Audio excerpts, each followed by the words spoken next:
오늘 말씀 제목은 저에게는 상당히 가슴 떨리는 그런 제목입니다. 한번 다 같이 한번 말씀 제목을 같이 읽어볼까요? 시작. 감사가 일상이 되게 하라. 아멘. 요즘은 스마트폰으로 많은 서로 이렇게 소통을 우리가 서로 하고 있습니다. 저희 모교회 같은 교회 출신 목사님, 서울에서 목회하는 목사님이 계시는데 그분이 좋은 운동을 벌이고 있습니다. 그 목사님들에게 좋은 책을 많이 읽히는, 그래서 나눔 책방을 하시고, 또 이제 나눔 책방만 해서는 안 되니까 거기에서 좋은 이야기들이 있으면은 이렇게 밴드에다가 올려서 같이 공유를 하는 그런 좋은 또 밴드가 있습니다. 며칠 전에 추수감사절을 앞두고 우리 최 목사님이신데, 우리 목사님이 좋은 글을 올려놔서 그분의 글을 보면서 저도 이런 분이 있었구나라고, 그래서 좋은 목사님을 한 분 알게 됐습니다. 그분의 이름은 미국에서 하와이에서 목회를 하시는 분인데요, 웨인 코데이로 목사님이라는 분이셨습니다. 이분이 쓴 책이 여러 권 우리나라에 번역돼서 소개가 됐는데요, 이 감사하고 관련된 책으로는 세상을 가슴 뛰게 할 교회라는 제목으로 우리나라에 2012년도 예수전도단에서 나온 책이 있습니다. 거의 부제로 이렇게 되어 있습니다. 하나님과 사람 모두에게 사랑받는 교회의 12가지 특징. 그러니까 하나님에게도 그리고 사람들에게도 모두에게 사랑받을 수 있는 교회의 12가지 특징이 있다는 거예요. 그래서 이제 12가지 특징을 12가지 챕터로 이렇게 나눠서, 첫 번째가 하나님의 임재에 굶주린 교회, 두 번째가 정체성을 제대로 아는 교회, 세 번째, 네 번째, 다섯 번째 쭉 12번째까지 가는데, 그 가운데 네 번째 장이 뭐였냐면, 네 번째 그러니까 특징이죠. 하나님에게, 사람들에게 사랑받을 수 있는 교회가 되는 네 번째 특징이 뭐였냐면 바로 감사가 일상생활인 교회였습니다. 감사가 일상생활인 교회. 저는 이 추수감사절을 앞두고 우리가 감사에 대해서 많은 이야기들을 했잖아요. 그럼에도 불구하고 감사하고요, 항상 범사 감사해야 되고요, 항상 감사해야 된다는 것을 우리가 말씀은 많이 듣고 잘 알고 있습니다. 그런데 굉장히 우리 마음에 와닿고 삶 속에서 정말 가슴에 와닿는 표현이 뭐냐면 감사가 일상생활이 되는 교회. 여러분, 우리 오산교회가 감사가 일상생활이 되는 교회가 되기를 간절히 소망합니다. 아멘. 한번 새삼스럽지만은 한번 서로 옆에 분에게 감사를 좀 전해보시겠습니까?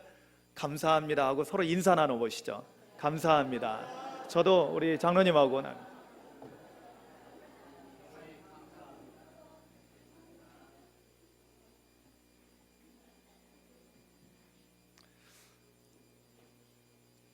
감사하셨어요? 그런데 정말 감사합니까? 네, 정말 감사하죠. 저는 여러분 모두에게 정말 감사합니다. 우리 장로님들, 그리고 우리 권사님들, 집사님들, 모든 성도님들, 우리 찬양대, 우리 방송실에서 일하고 있는 우리 청년, 그리고 우리 어린이들까지 정말 감사해요. 왜냐? 여러분들이 안 계시면 저도 여기에 있을 수가 없습니다. 그렇지 않나요? 여러분, 정말 우리가 옆에 있는, 앞에 있는, 뒤에 있는 우리 믿음의 형제 자매들이 얼마나 소중한 존재라는 것을 여러분들 정말 느끼고 계십니까? 아멘. 아마 여러분들은 저보다 덜 느끼실 거예요. 왜냐하면 이 자리에 이렇게 올라와 보면요, 이 전체가 일목요연하게 잘 보입니다. 사실은 참 정말 감사한 것은 지금 이제 올해로 3년째 한 분도 우리 이렇게 출석하시는 우리 성도님들 가운데 세상을 떠나신 분이 한 분도 안 계셔요. 할렐루야. 당회 때까지 다 잘 가셔야 돼요. 당회가 이제 얼마 남지 않았으니까. 기록입니다. 사실은 농촌교회 연세 많으신 분들이 많은 이 교회에서 3년 동안 돌아가신 분이 한 분도 없다라는 건 이건 놀라운 일이죠. 놀라운 일입니다. 그런데 그 전에 제가 처음 부임해서 많은 분들이 세상을 떠나서 천국으로 빨리 가신 분들이 계십니다. 근데 그분들의 자리들이 비어 있는 것을 저는 보게 됩니다. 늘 봅니다. 참 안타깝게도 이상하게 자기 자리가 고정되어 있는지 그 빈자리가 있으면 앞으로 좀 와서 채워주시면 정말로 고맙겠는데, 우리 권사님들은 당신들 그동안 대표는 자리 절대 안 움직이십니다.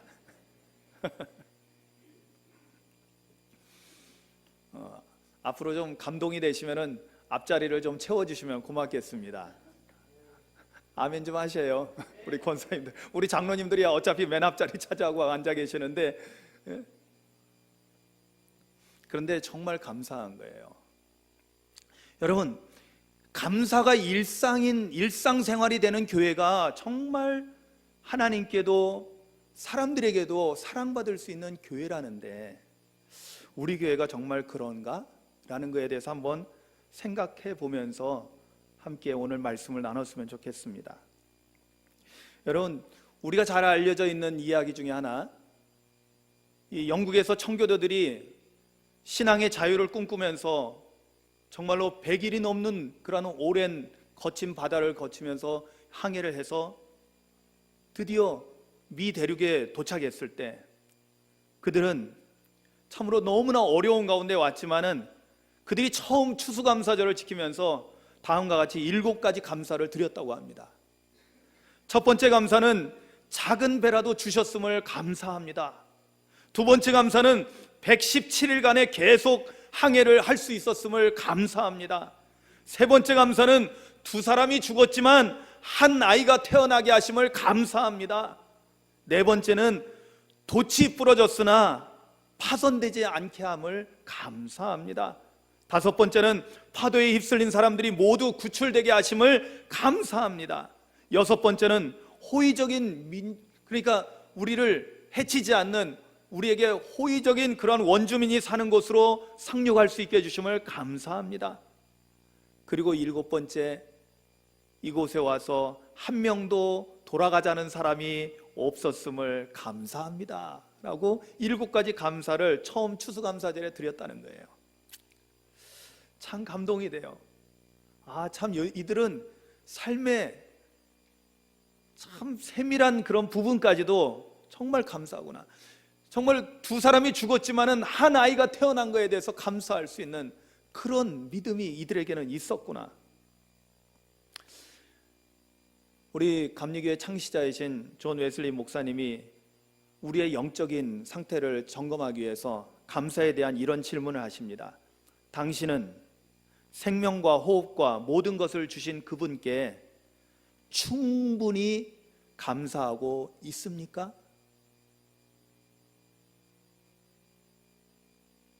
여러분 어때요? 아멘, 아멘. 우리 장로님 정말 멋있습니다. 그렇습니다. 여러분, 우리 그리스도인들은 다시 한번 우리 스스로를 돌이켜봐야 됩니다. 정말 우리가 우리에게 놀라운 은혜를 베풀어 주신 하나님 아버지께 충분한 감사를 드리고 있는가?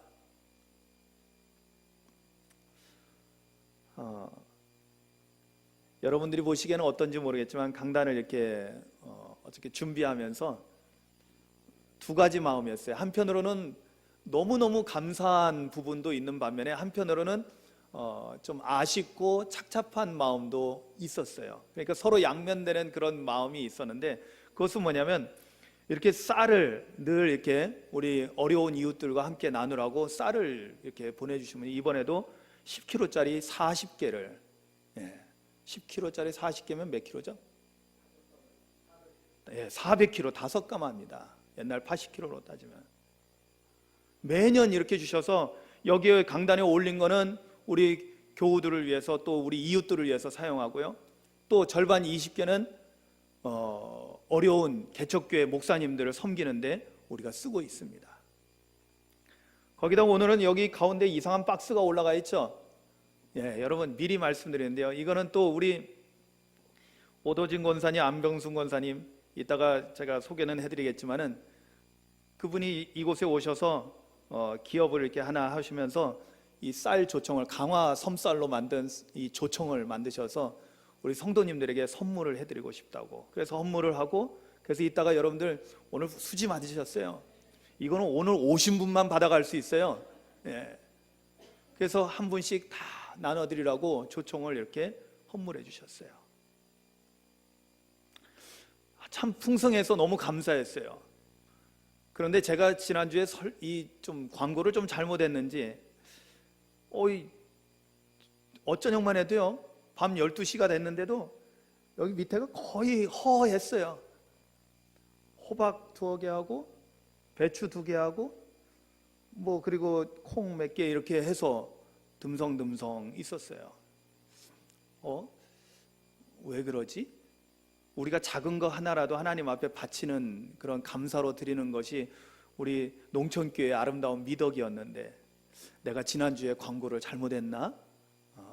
과일을 갖고 오라고 해서 과일만 갖고 오시나? 라는 생각. 오늘 아침에 우리 권사님 한 분이 파가 없네 하면서 아쉬워하시더라고요. 파가 없네.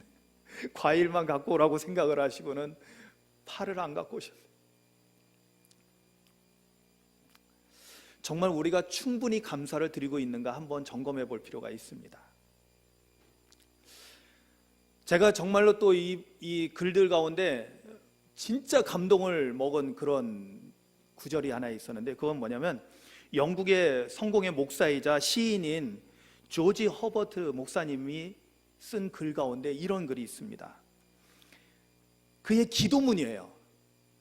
기쁠 때만 감사하지 않게 하옵소서. 감사하는 마음이 나의 심장 박동이 되어 당신을 찬양하게 하소서. 아멘. 감사하는 마음이 나의 심장 박동이 되게 해달라는 이 구절을 보면서요, 제 심장이 뛰는 걸 느꼈어요. 정말 이분은 살아있는 감사를, 진실한 감사를 하나님 앞에 드리고자 하는 마음으로 충만하구나. 웨슬리 목사님이 여러분들은 정말 충분히 감사하고 있습니까? 그랬는데 그 질문에 정말 합당한 모습이 바로 이것이 아닌가. 감사하는 마음이 심장박동이 돼서, 여러분 심장박동은 우리가 살아있는 동안은 끊임없이 뛰고 있습니다. 이 심장박동이 돼서 늘 감사가 그 입술에서, 그 마음에서부터 흘러나와서 입술로 표현된다는 거예요. 그래서 저도 소망했어요. 하나님, 나의 심장박동도 감사가 되게 하옵소서. 나의 감사가 심장박동이 되어서 늘 끊어지지 않게 내가 살아있는 동안, 하나님 나라 앞에 가서, 하나님 앞에 가서도 이 감사가 끊어지지 않게 하옵소서. 정말 도전이 되더라고요. 여러분, 감사가 우리의 심장박동이 된다는 것은 무엇을 의미합니까? 바로 감사가 우리의 삶의 일상이 된다는 것을 의미합니다. 아멘.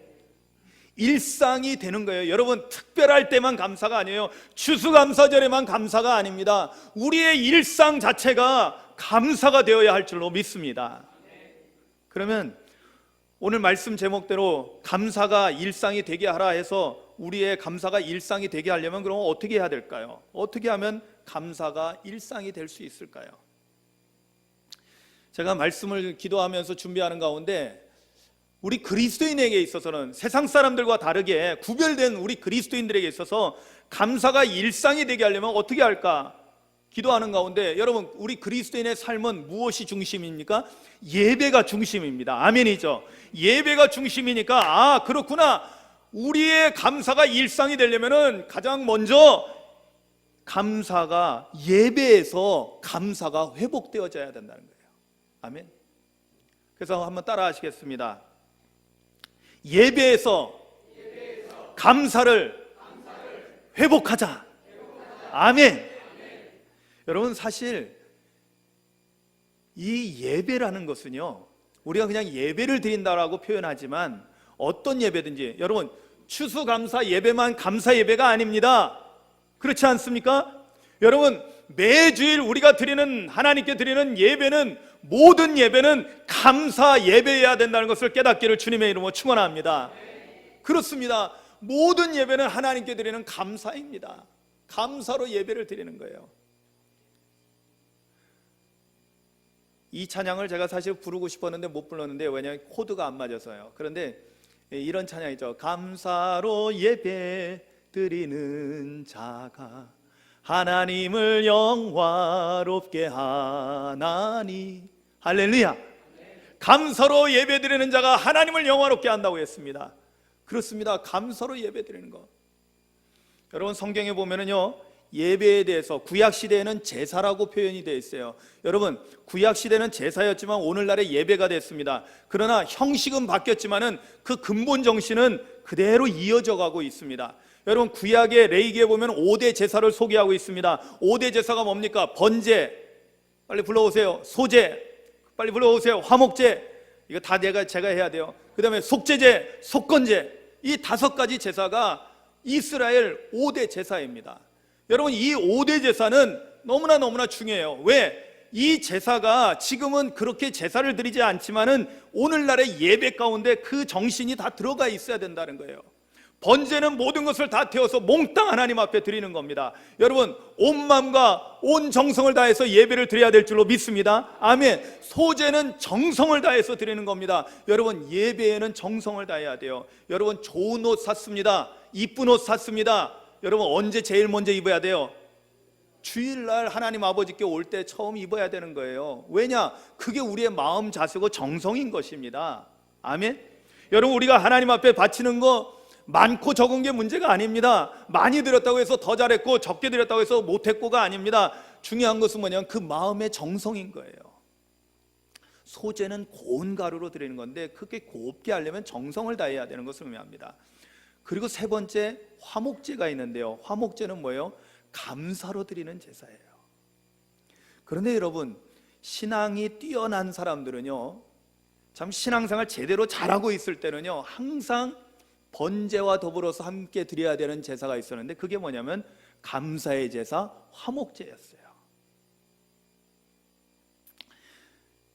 여러분 그 번제를 잘 드린, 그 제사 잘 드린 사람으로 유명한 사람은 일천번제로 유명한 솔로몬 왕이 있죠.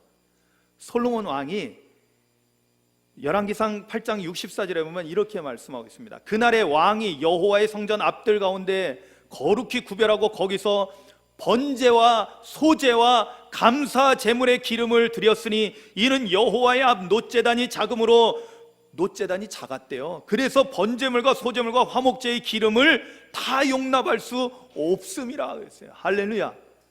얼마나 많은 제사를 하나님 앞에 올려드렸는지요. 그 기름을 일반적으로 드리는 그 놋제단에 다 담을 수가 없었다는 거예요.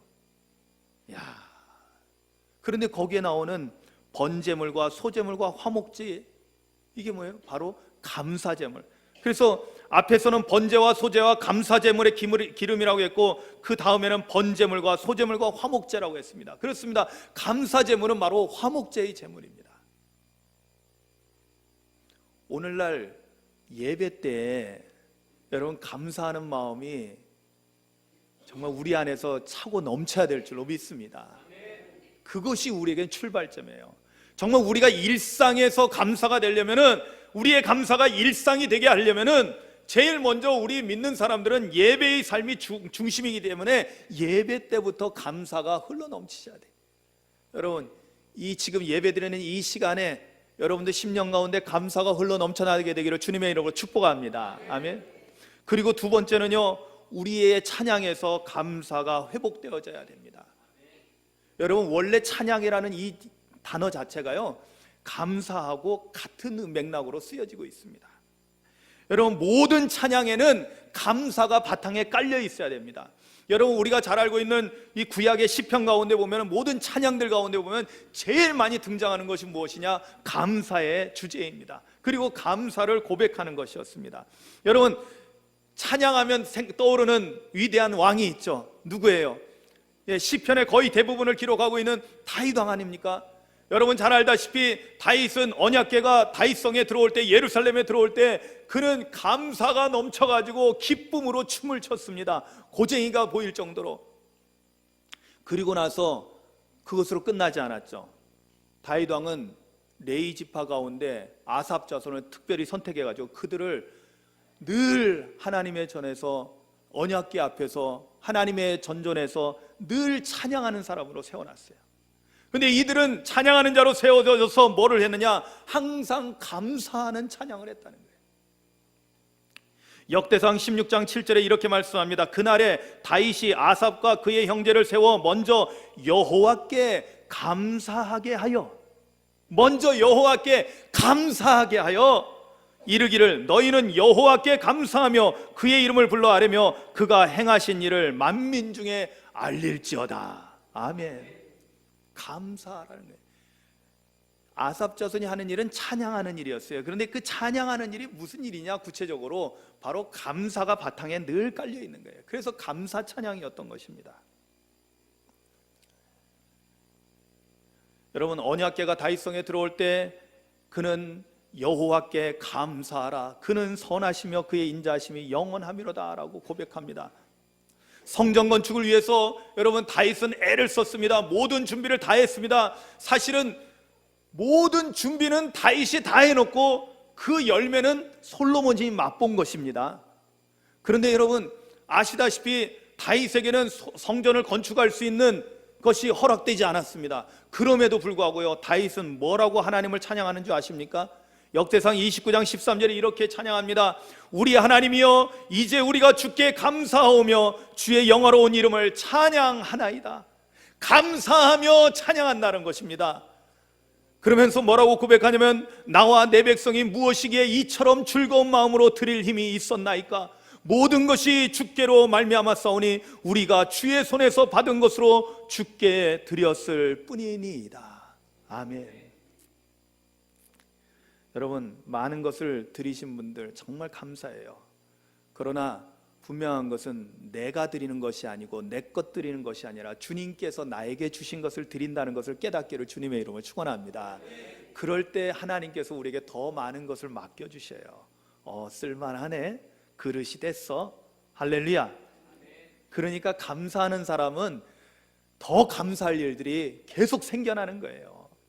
제가 예전에 감사에 대한 그 말씀을 전할 때 감사의 창조성에 대해서 말씀했어요. 감사는 새로운 감사를 계속 만들어내는 것입니다. 할렐루야. 다윗은 이걸 아는 거예요. 그러니까 다윗이 복받은 사람인 거예요. 여러분, 솔로몬은 다윗의 덕을 보는 거예요. 아버지 덕을 보는 거예요. 여러분 아시다시피 솔로몬은 말년에 잘못했어요. 교만했어요. 그래가지고 그의 자녀는 어려움을 겪었어요. 나라가 분단이 되고요, 르호보암 때. 여러분, 다니엘은 어땠는지 아시죠? 다니엘은요, 그가 잘 나가니까 그를 시기하는 사람들이 계략을 꾸며가지고요, 왕에게 절하지 않고 딴 신에게 섬기는 자는 다 잡아 죽이는 그런 계략을, 조서를 써가지고 다리오 왕에게 결제를 딱 받은 거예요. 그런데 그 사실을 알고도요, 다니엘은 변함없이 하루에 3번 하나님 앞에 감사 찬양을 드렸어요. 목숨을 잃어버리는 그런 위기인데도 불구하고, 그렇게 하면 죽게 되는데도 불구하고요, 다니엘 6장 10절에 그래서 이렇게 말씀합니다. 다니엘이 이 조서에 왕의 도장이 찍힌 것을 알고도 자기 집에 돌아가서는 윗방에 올라가 예루살렘으로 향한 창문을 열고 전에 하던 대로 늘 해왔던 거죠. 그의 일상입니다. 전에 하던 대로 하루 3번씩 무릎을 꿇고 기도하며 그의 하나님께 감사하였더라. 아멘. 여러분, 그에게 이 감사는 하나님을 찬양하는 거예요. 그러니까 사람들이 다 알게 되는 거예요. 그래서 결국에는 그는 붙잡혀서 사자굴에 던져지게 되는 거죠. 자, 찬양은 이처럼 감사가 바탕이 되고 찬양의 가장 핵심은 감사라는 것을 우리가 깨달았다면 여러분, 찬양 많이 하시기를 주의 이름으로 축원합니다. 감사를 담아서 항상 찬양하십시오. 세상의 노래하고 찬양하고 차이점이 바로 이겁니다. 하나님께 감사가 담겨져 있는 것이 정말 찬양인 것입니다. 3번째는 무엇에서 감사가 회복되어야 하냐면 기도에서 감사가 회복되어야 합니다. 여러분, 우리가 본문 데살로니가전서 5장 18절 말씀을 봤지만 16절 17절 잘 알고 있습니다. 항상 기뻐하라, 쉬지 말고 기도하라. 그리고 18절 범사에 감사하라, 이는 그리스도 예수 안에서 너희를 향하신 하나님의 뜻이니라고 말씀합니다. 2번째, 쉬지 말고 기도하라고 했습니다. 기도는 쉬면 안 된다는 거예요. 호흡과 같은 거라는 거예요. 쉬면 영이 죽는다는 것입니다. 그런데 여러분, 이 기도에서조차도 감사가 빠져버리면 절대 안 된다는 것입니다. 기도에서도 감사가 회복되어져야 된다는 거예요. 여러분, 이것은 우리가 누구에게서 배우냐? 우리 주님 예수님에게서 배울 수 있는 겁니다. 예수님은 오늘 사복음서에서 등장하는 예수님의 이야기들을 이렇게 보면요, 예수님께서 기도할 때마다 감사가 빠진 적이 없다는 거예요. 예수님은 기도하실 때마다 감사하셨어요. 마가복음 14장 23절에 이렇게 말씀합니다. 또 잔을 가지사 감사기도 하시고, 그분의 기도 자체는 감사의 기도입니다.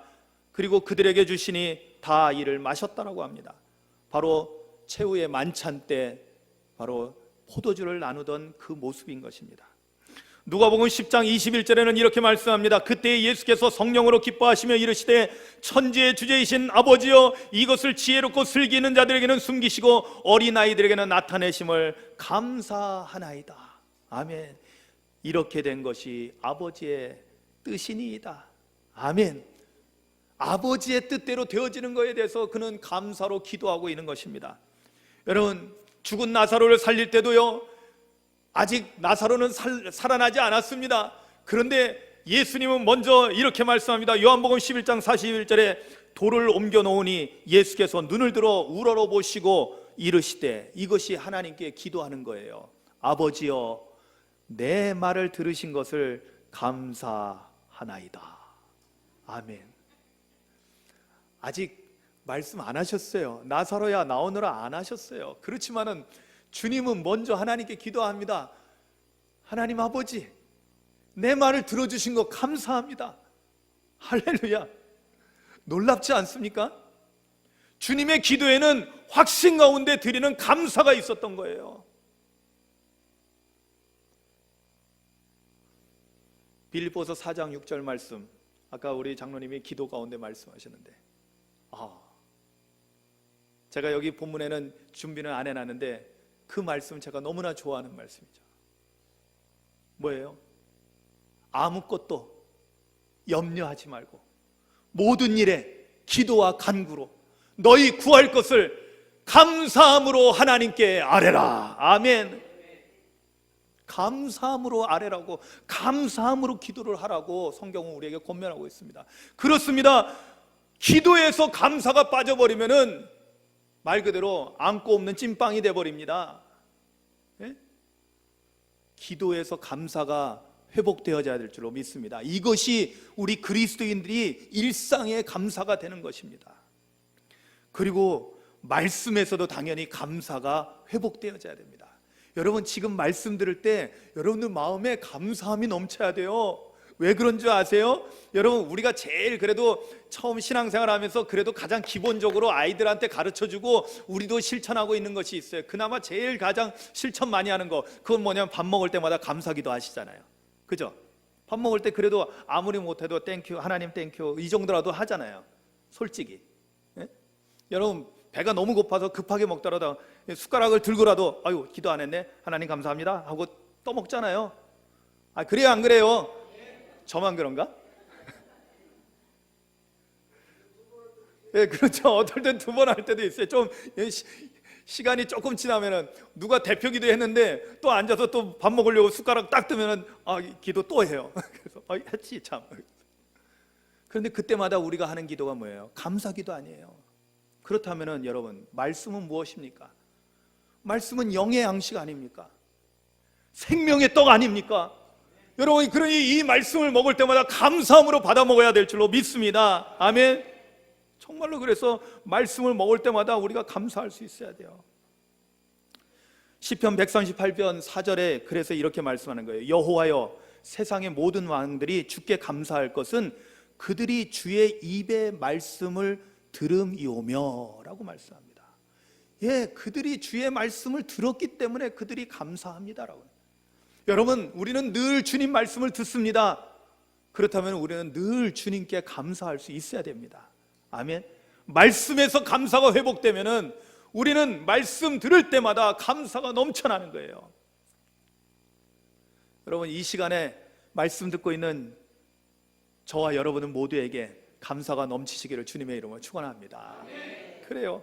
이렇게 감사가 넘치고 그렇게 될 때 보면은 보세요. 제가 지금 몇 가지를 얘기했냐면 가장 기본적인 거죠. 우리 그리스도인의 삶의 가장 기본적인 것들, 예배, 찬양, 기도, 말씀, 이게 다예요.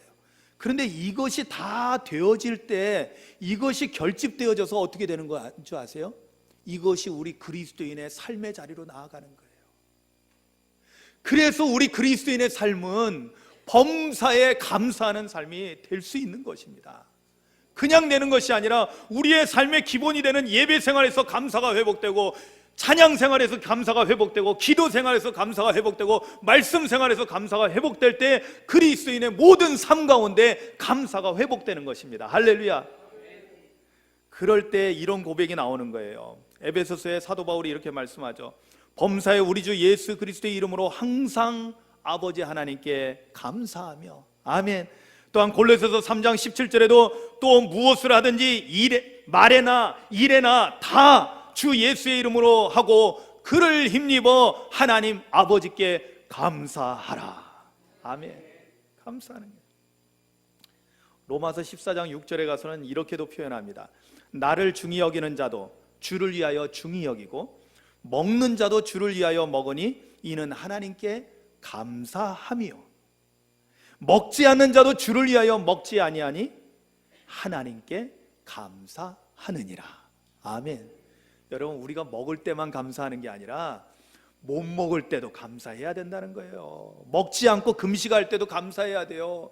잘 먹을 때도 감사하지만 못 먹을 때도 감사해야 된다는 거예요. 이것이 우리의 삶 가운데 나타나야 돼요. 가장 일상적인 것이 먹는 거잖아요. 먹을 때, 못 먹을 때, 우리가 일이 잘 될 때, 잘 안 될 때, 여러분 동일하게 우리가 감사할 수 있어야 돼요. 근데 이것이 뭔지 아세요? 감사할 조건이 생겨야지. 감사하는 것은 그리스도인의 감사가 아닙니다. 그리스도인의 감사는 이미 하나님의 놀라운 은혜를 입었기 때문에 우리는 이미 감사할 태도가 갖춰져 있는 것입니다. 감사할 마음이 우리 심장박동이 되어 있는 거예요. 심장은 뛰고 있잖아요. 우리가 잠을 자더라도 뛰고 있잖아요. 밥 먹을 때, 일을 할 때, 무엇을 하든지 심장은 뛰고 있는 것처럼, 그것은 뭐냐면 감사의 태도가 이미 갖춰져 있는 거예요. 은혜 받은 사람은 그렇다는 거예요. 예배 생활에서, 기도에서, 찬양에서, 말씀에서 은혜 받은 자들은 일상의 삶 속에서 감사할 태도가 이미 갖춰져 있어요. 그래서 어떤 일이든지 감사가 흘러 넘치는 거예요. 아멘. 여러분, 물건을 우리가 돈 주고 사면은 파는 사람이 감사합니다 하잖아요. 그죠? 음식점에 가서 우리가 돈 주고 음식을 먹으면 파는 분이, 주인이 감사합니다 하는 게 당연합니다. 그런데 여러분들은 어떻게 하셔요? 저는요, 아마 저하고 같이 다니시는 분은, 유심히 보신 분은 알 거예요. 저는 제가 감사합니다 그래요. 예, 감사합니다. 잘 먹었습니다. 어제도 일이 있어서 이제 과일도 좀 사고 준비하려고 이제 읍에 나가면서 오륜의 칼국수라고, 아주 참 5,000원짜리 칼국수인데 너무 맛있게 하는, 제가 알기로는 세상에서 제일 맛있는 칼국수인 것 같아요. 예, 그리고 가격도 착해. 5,000원이야 5,000원. 예, 지금 5,000원짜리 칼국수 먹는 게 이게 쉬운 일이 아니거든요. 근데 거기서 칼국수를 먹으면은요, 참 국물도, 요즘은 제가 좀 배가 불러서 이제 국물을 좀 덜 남기는 편인데 그 집에 가면 국물도 싹 먹습니다. 어제도 싹 먹으면서, 그런데 나올 때 감사합니다. 왜? 이렇게 맛있는 걸 먹여주시니 얼마나 감사해요. 예? 거기는 돈을 받으니까 감사하시고, 저는 맛있는 거 먹었으니까 감사하고. 여러분, 물건을 사고, 아니 또 이렇게 제가 또 과일을 사느라고 마트에 가는데 우리 성찬할 때마다 빵을 해주시는 권사님을 만났어요. 그러니 또 얼마나 감사해요. 예?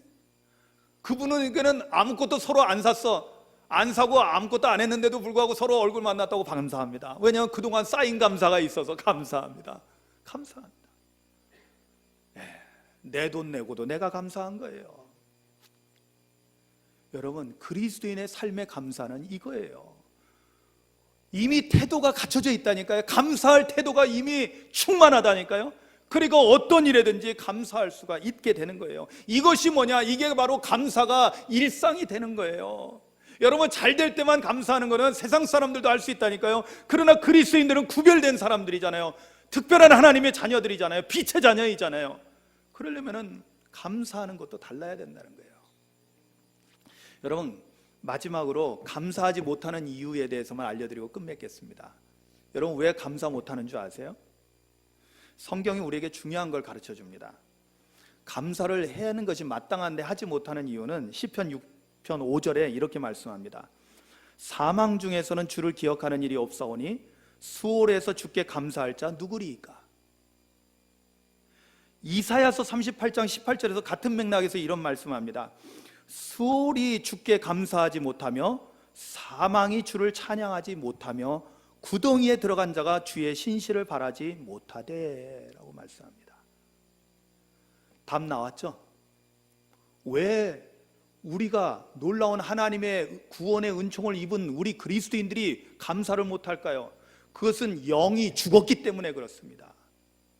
한마디로 감사하지 않는 사람들은, 감사하지 못하는 사람들은, 감사보다는 원망과 불평이 그 입에서 항상 나오는 사람들은 영이 죽었기 때문에 감사가 나오지 않는 거예요. 영이 살아있는 사람은 하나님의 영광을 보고 늘 우리 안에 감사가 충만해지고, 그 심장박동이라고 했잖아요. 심장박동이 뛴다는 것은 살아있다는 거잖아요. 살아있다는 것은 감사가 우리 안에서 끊임없이 흘러 넘친다는 것이죠. 여러분, 이런 감사가 우리에게 있기를 주님의 이름으로 축원합니다. 정말로 감사는요, 어떤 특별한 것이 아니라 일상의 모든 사소한 것까지도 감사가 되어야 한다는 것을, 그것이 감사할 준비가 되어 있는 태도가 갖춰져 있는 사람에게, 심장박동처럼 되어지는 사람에게 나타나는 놀라운 은혜의 모습이라는 것을 깨닫고요, 여러분, 그러한 감사를 드리는, 감사가 일상이 되는 삶을 사는 저와 여러분들 되시기를 주님의 이름으로 축복합니다. 아멘. 다 같이 기도하시겠습니다. 여러분, 오늘 말씀을 마음에 새기십시오. 그리고 결단하십시오. 주님, 오늘 말씀 듣고 깨닫사오니 우리의 삶에 감사가 일상이 되게 하옵소서. 그러기 위해서 예배에서, 찬양에서, 기도에서, 말씀에서 감사가 회복되어지고, 그것이 우리의 그리스도의 삶의 모든 부분으로 옮겨져서 범사가 감사하고 항상 감사가 되는, 조건을 뛰어넘는 감사가 되는 우리의 감사 생활이 되게 하옵소서. 우리 고백하며 기도합니다.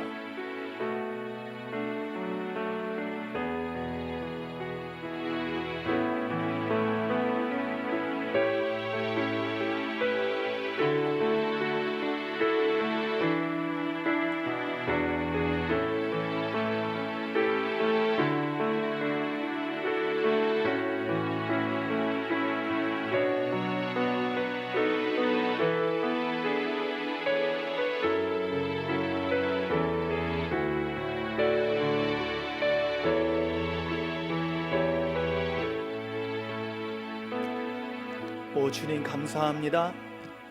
오늘 귀한 말씀 통해서 감사하는 마음이 우리의 심장박동이 되기를 소망하고, 감사가 우리의 일상이 되기를 다시 한번 소망하고 결단하게 하시니 감사를 드립니다. 진정한 그리스도인의 감사가 되도록 하나님 우리에게 은혜를 더하여 주시옵소서. 예수님의 이름으로 감사하며